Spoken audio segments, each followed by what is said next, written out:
विद्यार्थियों आज अपन पढ़ेंगे गांधीवादी युग। ठीक है, उसके अंतर्गत मैं आपको बताना चाहूंगी कि एपीएस यूनिवर्सिटी के जो लास्ट ईयर के क्वेश्चन पेपर आया है उसमें दो ऑब्जेक्टिव आए हैं। एक ऑब्जेक्टिव है महात्मा गांधी का जन्म कब और कहाँ हुआ, और करो और मरो का नारा किसने दिया। उनका सविनय अवज्ञा आंदोलन बताइए, राष्ट्रीय आंदोलन बताइए, और पूरा भारतीय स्वतंत्रता के योगदान में उनको सफल कराने में उनका क्या योगदान है, इस पर प्रश्न। मतलब कुल मिला के मैंने देखा 25 से 27 नंबर का क्वेश्चन महात्मा गांधी पर आ रहा है। तो आज मैं कोशिश करूंगी कि उनके पूरे व्यक्तित्व को लेकर के आज यहाँ बताऊं, ताकि आप लोगों को ये जो महत्वपूर्ण घटनाएं हैं वो याद करने में आसानी होगी। जैसे मान लीजिए यहाँ से अपन पढ़ना शुरू करते हैं। महात्मा गांधी जी का जन्म 2 अक्टूबर 1869 को पोरबंदर गुजरात में हुआ। ठीक है, अब यहाँ से अपन आगे पढ़ते हैं कि कैसे वो व्यक्ति, उनका बचपन का नाम मनु, ठीक है, मनु से बनते हैं वो मिस्टर गांधी,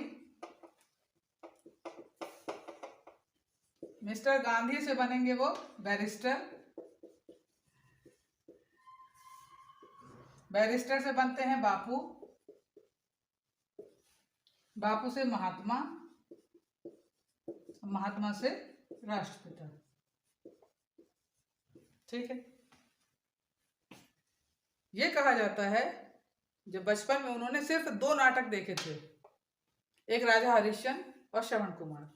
तो वो उन दोनों नाटक का उनके जीवन में ये प्रभाव हुआ, उन्होंने सोचा कि मैं बड़े होकर के अपने माता पिता की सेवा करूंगा और इतनी सेवा भक्ति रखूंगा कि मैं श्रवण कुमार बनूंगा। ठीक है, ये उनका जीवन में उन्होंने सोचा मैं इस आचरण को अपने जीवन में उतारूंगा, परंतु उन्हें ये नहीं मालूम था कि अभी उनके व्यक्तित्व में उन्हें और क्या बनना बाकी है। ठीक है, अब जब ये मनु जब अपने बचपन में 3री या 4थी क्लास में रहते हैं, जब ये वाला जो कहानी बड़ी सबकी चर्चित सुनी हुई है कि जब वो उनके यहाँ जो विदेशी जो एग्जामिनर आए हुए थे इंस्पेक्टर उनके स्कूल में, तो उन्होंने देखा कैटल की स्पेलिंग उन्होंने गलत लिखी हुई है। ठीक है, तो जब उन्होंने जो जैसे सब बच्चे बैठे हुए थे तो वो जो थे उन्होंने जूते की नोक से ये मनु को थोड़ा सा इस तरह किया, कहा कि इसको सुधार लो, इसकी हिज्जे जो गलत लिखी है तुमने सुधार लो। तो उनके में चूंकि राजा हरिश्चंद्र का उन्होंने नाटक देखा हुआ था तो उन्होंने कहा कि नहीं, मैं सत्यवादी वाला आचरण करूंगा, मैं किसी की नकल नहीं उतारूंगा। उन्होंने अपने जीवन में उसी समय निर्णय लिया था, और ये कहा जाता है सामान्य दर्जे में पढ़ने वाले थे वो, मतलब बहुत औसत विद्यार्थी से भी थोड़े से कम विद्यार्थी थे, इस तरह का उनका विद्यार्थी जीवन था। तो उन्होंने इसको नहीं लिया, तो ये तो कैटल का उदाहरण हो गया। ठीक है, अब उसके बाद से जब वो आगे पढ़ने जाने लगते हैं, उनका उद्देश्य था कि वो बैरिस्टर बनेंगे और विदेश पढ़ने जाते हैं। जब विदेश पढ़ने जाने लगते हैं तो उन दिनों तो ये एक परंपरा थी कि यदि कोई 7 समंदर पार पढ़ने जाएगा तो उसे जाति से बहिष्कृत कर दिया जाएगा। तो जब वो जाने लगते हैं तो उनके समाज की पंचायत बैठती है, सरपंच उन्हें ये घोषित कर देते हैं कि आप जाति से बाहर किए जा रहे हैं। 7 समंदर पार वो चले जाते हैं, और उसके बाद वहां जाकर के ये इंग्लैंड में बनते हैं मिस्टर गांधी। मिस्टर गांधी ये दक्षिण अफ्रीका में भी कहलाते हैं, परंतु सबसे पहले इन्हें मिस्टर गांधी कहा जाता है जब वो बैरिस्टर बनते हैं। ठीक है, तो मनु से ये मिस्टर गांधी बनते हैं। मनु की जो घटना है उसमें दोनों इनके जो नाटक हैं जीवन में, जो उन्होंने 2 नाटक देखे उसी का उन्होंने जीवन में प्रभाव देखा। इसके बाद से आइए बैरिस्टर। जब वो अमेरिका वहाँ ग्रेट ब्रिटेन में पढ़ने जाते हैं, वहां से ये बैरिस्टर बनकर लौटते हैं। ठीक है, बैरिस्टर बनने के बाद से जब ये 1893 में जब उनको एक केस मिलता है, दक्षिण अफ्रीका की यात्रा करते हैं। दक्षिण अफ्रीका की यात्रा ने ही इनके जो जीवन का कहते हैं टर्निंग पॉइंट ला दिया। बैरिट्सबर्ग की जब ये यात्रा कर रहे थे तो वहां दक्षिण अफ्रीका काहे के लिए प्रसिद्ध है?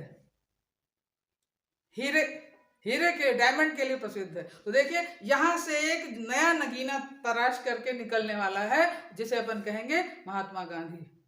ठीक है, तो अब जब ये वहां पर उनके साथ ये घटना होती है कि फर्स्ट क्लास के टिकट होने के बावजूद उन्हें टीसी ने निकाला और उनसे कहा कि आपको या तो सबसे पीछे के दर्जे में जाइए। तो उन्होंने ये कहा कि नहीं, मेरे पास तो जब फर्स्ट क्लास का टिकट है तो मैं यहीं रहूंगा, यहाँ से मैं दूसरे दर्जे में नहीं जाऊंगा।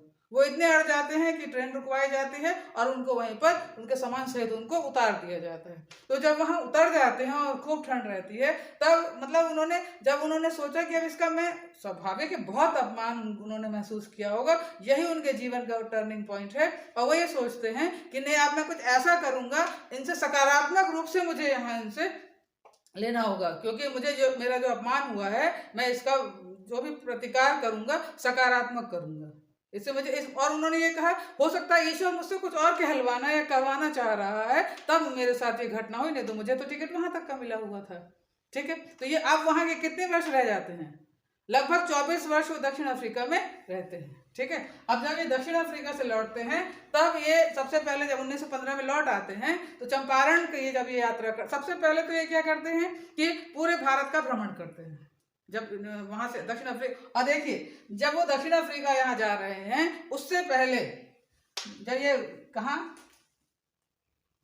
इंग्लैंड में पढ़ने जा रहे हैं, और उसके बाद से जब ये दक्षिण अफ्रीका की यात्रा कर रहे हैं, दोनों यात्रा के बीच में ये जो महत्वपूर्ण, एक दिन में तो सफर होना नहीं है, जलयान से जाना है, तो उन्होंने जो अपना, इनके पास कई बुक्स थी, तो इनकी दो जो किताबें हैं, उन किताबों का अनटू द लास्ट का इनकी जो किताब है, उसका इनका ये प्रभाव पड़ता है कि सर्वोदय और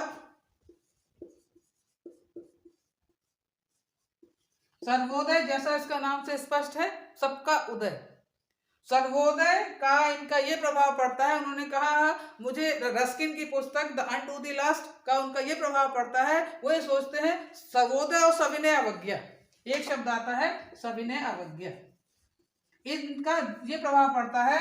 उन्होंने सोचा कि नहीं, मैं जब अपने मतलब कार्य क्षेत्र में जब काम करूंगा, तो मैं इन दोनों आचरणों का अपने जीवन में उतारने का प्रयास करूंगा। तो जब ये 21 वर्ष वहां दक्षिण अफ्रीका में रहते हैं, तो वहां पर रहने वाले भारतीयों के साथ जो भेदभाव होता है, उसको उनके साथ संघर्ष करने के लिए वो इन दोनों विचारों का वहां पर ही प्रयोग करते हैं। दक्षिण अफ्रीका में गांधी जी फिनिक्स फार्म की स्थापना करते हैं। देखिए, ये भी बहुत एक इम्पोर्टेंट प्रश्न है, ये प्रश्न पीएससी तक में पूछा जाता है कि फिनिक्स फार्म की स्थापना उन्होंने कहाँ पर की। ठीक है, अब मतलब इन विचारों का प्रभाव उनका पड़ता है, तो इन विचारों को वो जब दक्षिण अफ्रीका में रहते हैं, दक्षिण अफ्रीका में रहने वाले अप्रवासी जो भारतीय हैं, उनके साथ ब्रिटिश सरकार, क्योंकि दक्षिण अफ्रीका में भी ब्रिटिश शासन था, तो उनके साथ बहुत भेदभाव किया जा रहा था। तो उन्होंने मतलब भारत में आके तो बाद में वो करते हैं, पूरे इन सब का प्रयोग पहले ही वो वहां कर देते हैं। तो जब वो 1915 में भारत लौटते हैं, तब उन्हें इन्हीं सब कारणों से वो चर्चित तो हो चुके थे, पूरे विश्व में चर्चित थे, भारत में भी उनका आगमन की तैयारी थी कि आए। तो जब वो 1915 में भारत आते हैं, तो रविन्द्रनाथ टैगोर द्वारा उनको महात्मा कहकर बुलाया गया। तो ये अपन की क्या बात सामने आती है कि सर्वोदय और सविनय अवज्ञा आंदोलन के प्रभाव के कारण, उनके व्यक्तित्व को बन जाने के कारण, वो महात्मा की उपाधि रविन्द्रनाथ टैगोर द्वारा दी जाती है। ठीक है, अब जब वो यहाँ आ जाते हैं, उसके बाद इंडिया में आने के बाद सबसे पहले वो क्या करते हैं, भारत भ्रमण करते हैं। भारत भ्रमण करके संपूर्ण भारत की यात्रा, ट्रेन के निचले जो तीसरे स्तर का दर्जा होता है ट्रेन का डिब्बा, उसमें वो यात्रा करते हैं। और मगर ये जरूर निष्कर्ष निकालते हैं कि जो भारतीय जनता है, ट्रेन में स्वच्छता का ध्यान नहीं रखती है, हमें स्वच्छता, मतलब उन्होंने उस जमाने में कहा था कि हमें स्वच्छता अभियान चलाना चाहिए, ये चीज उन्होंने कही थी। और भारत की गरीबी को देख के वो बहुत दुखी हुए थे, द्रवित हुए थे, और उन्होंने कहा था स्वच्छता अभियान हमें चलाना चाहिए। ठीक है, अब अपन को यहाँ देखना है,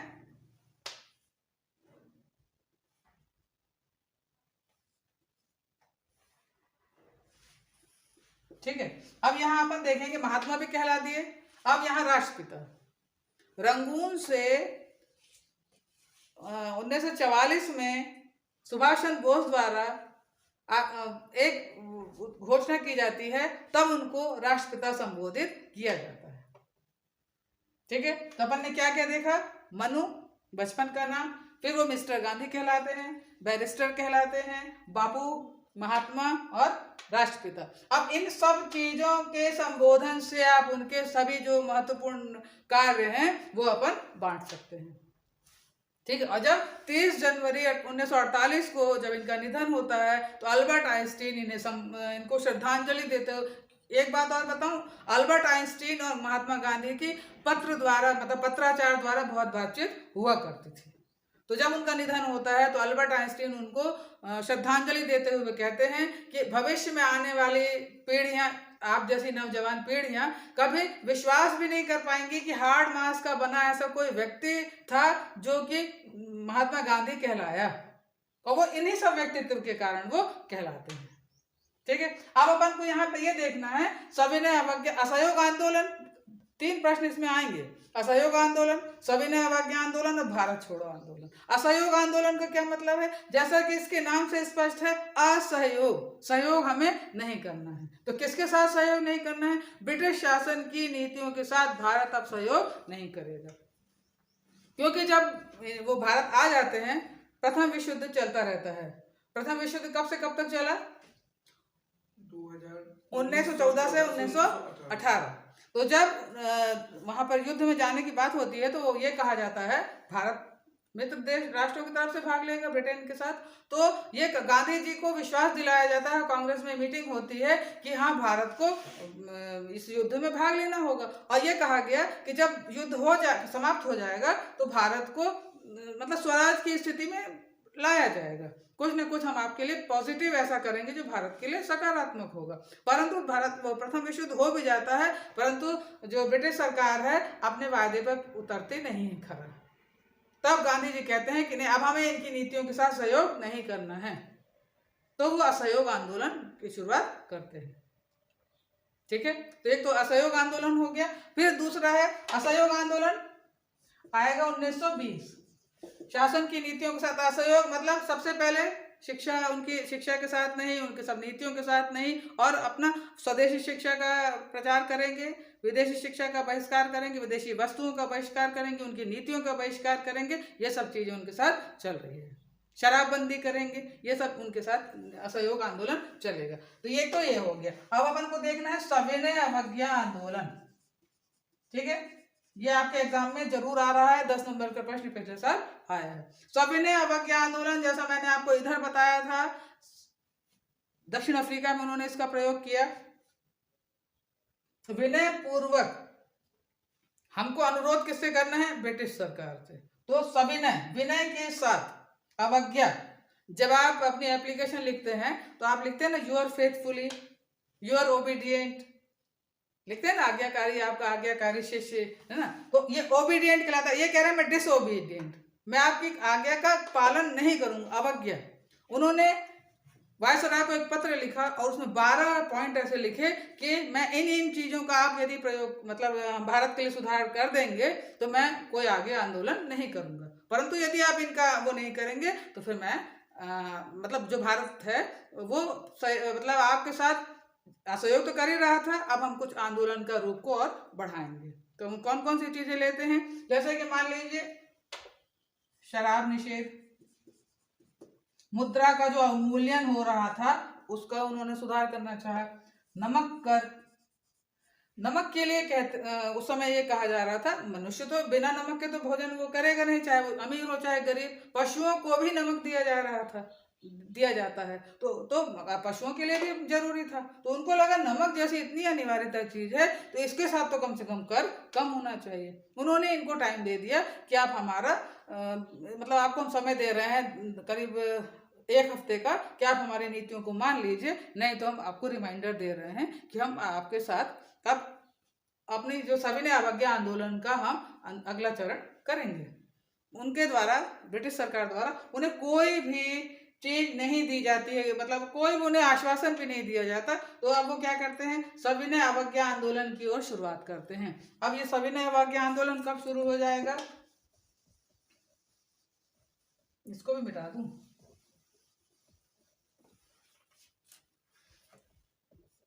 12 मार्च 1930। मार्च में ही वो वायसराय को पत्र लिखते हैं, अपनी मांगे रखते हैं, और उन्होंने कहा यदि आप इस मांगों को आप यदि विनय पूर्वक विचार करते हैं तो ठीक है, नहीं तो हम अपना अगला चरण करेंगे। तो मार्च में ही वो कहना उनका माना नहीं जाता। 12 मार्च का दिन वो तय करते हैं और दांडी यात्रा वो करेंगे। ठीक है, दांडी यात्रा कहाँ से कहाँ प्रारंभ हुई, साबरमती आश्रम से चली गई। ठीक है, साबरमती आश्रम तक चलेगी। अब ये चलेगी 6 अप्रैल, ठीक है, लगभग 74 दिन हो गए चलेंगे, ठीक है, और 200 मील करीब ये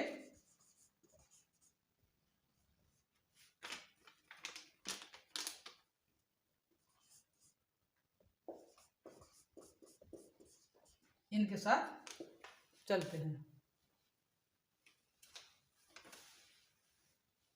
ठीक है। तो दांडी यात्रा जो है वो आपके एग्जाम के पॉइंट ऑफ व्यू से बहुत इंपॉर्टेंट है। तो 12 मार्च को ये दांडी यात्रा साबरमती आश्रम से शुरू होगी और उसके बाद ये 6 अप्रैल को खत्म होगी। वहां ये पहुंचकर एक मुट्ठी नमक उठाते हैं समुद्र तट के किनारे और विरोध करते हैं ना शासन की नीतियों का, क्योंकि नमक तो साधारण व्यक्तियों को बनाने के लिए विरोध किया गया, मना किया गया था। तो इसीलिए नमक बना करके और इस कानून की शुरुआत करते हैं। तो ये दांडी यात्रा कहलाती है।